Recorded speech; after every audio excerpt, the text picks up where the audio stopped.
1662 সালে ইংল্যান্ডের king Charles II বিয়ে করলেন ক্যাথরিন অফ ব্রেগানজার সাথে। ক্যাথরিন অফ ব্রেগানজা যখন পোর্টে যখন এসে অবতরণ করলেন, এসেই উনি এক কাপ চা চেলেন। সেখানে কিন্তু কোনো চা ছিল না, তো উনি খুব ডিসঅ্যাপয়েন্টেড হলেন। ওনাকে দেওয়া হলো আ গ্লাস অফ এল। যাই হোক, এখন ইংল্যান্ডে সে সময় মানুষ, পুরুষরা পার্টিকুলারলি, সকালবেলা ব্রেকফাস্ট খেয়ে বের হয়ে যেতেন, শিকার করতেন, আর রাত্রে এসে ডিনার করতেন। মাঝখানে এনরা কী করবেন? এখন ক্যাথরিন অফ ব্রেগানজা তো এসছিলেন পর্তুগাল থেকে। ওনার তো অভ্যাস ছিল চা খাওয়া, মাঝখানে অন্যান্য নাস্তা খাওয়া। তো উনি তখন দেখলেন যে না, এখানে একটা কিছু করতে হবে। উনি চা আনালেন, এনে উনি ওনার এই রয়্যাল কোর্টে এই চা ইন্ট্রোডিউস করলেন। এর সাথে সাথে আস্তে আস্তে এটা কিন্তু এই ইংলিশ অ্যারিস্টক্রেসির মধ্যেও এটা ছড়িয়ে গেল।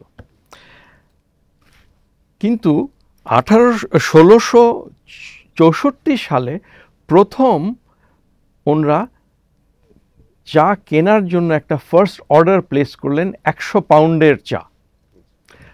তখন তো চা আসতো একমাত্র চায়না থেকে।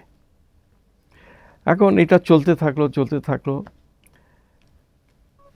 1820 সালের দিকে তখন ওনারা দেখলেন যে চায়না থেকে আমরা চা ইম্পোর্ট করব, আর চায়না চাচ্ছিল তাদের পেমেন্টটা in the form of gold বা সিলভার। তখন ব্রিটিশ রয়্যাল ফ্যামিলি মনে করল, আমরা এই গোল্ড আর সিলভার দিয়ে কি আমরা খালি চা ইম্পোর্ট করতে থাকবো? এটা না করে তখন আমরা নিজেরা কেন চা স্ট্যাবলিশ করি না? তখন ওনারা ইন্ডিয়াতে আসলেন। এই উপমহাদেশে তখনই প্রথম চা লাগানো আরম্ভ হলো। সেটাও চায়না থেকে একজন বীজ চুরি করে এনে দার্জিলিংয়ে প্রথম চা লাগালেন। এই হলো গিয়ে উপমহাদেশে চায়ের শুরু। বাংলাদেশে চা এসছে আরও হয়তো 20 বছর পরে, 1840 সালে চট্টগ্রামে, যেটা চিটাগং ক্লাব, এই চিটাগং ক্লাবে যেই জায়গাটা, এইখানে একটা এক্সপেরিমেন্টাল ফ্যাক্টরি করা হয় এবং তার আশেপাশে কয়েকটা টিলা আছে, এখানে চা লাগানো হয় এক্সপেরিমেন্টাল বেসিসে। কিন্তু সেটা কিন্তু বাণিজ্যিক আকারে না। বাণিজ্যিক আকারে প্রথম চা লাগানো হয় মালনীছাড়া চা বাগান বলে একটা বাগান, যেটা সিলেট এয়ারপোর্টের একেবারে কাছে, 1854 সালে।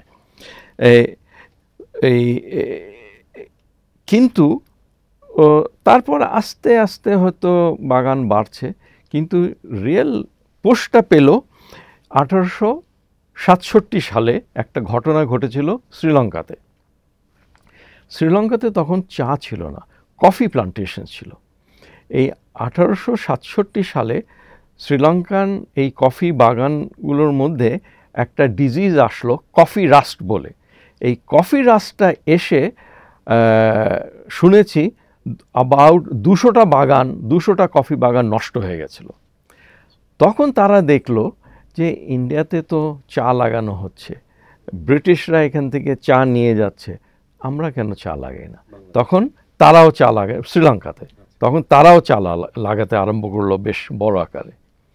সেটা দেখে আমাদের এখানেও চা বাগান স্ট্যাবলিশ করা আরেকটু জোর পেল।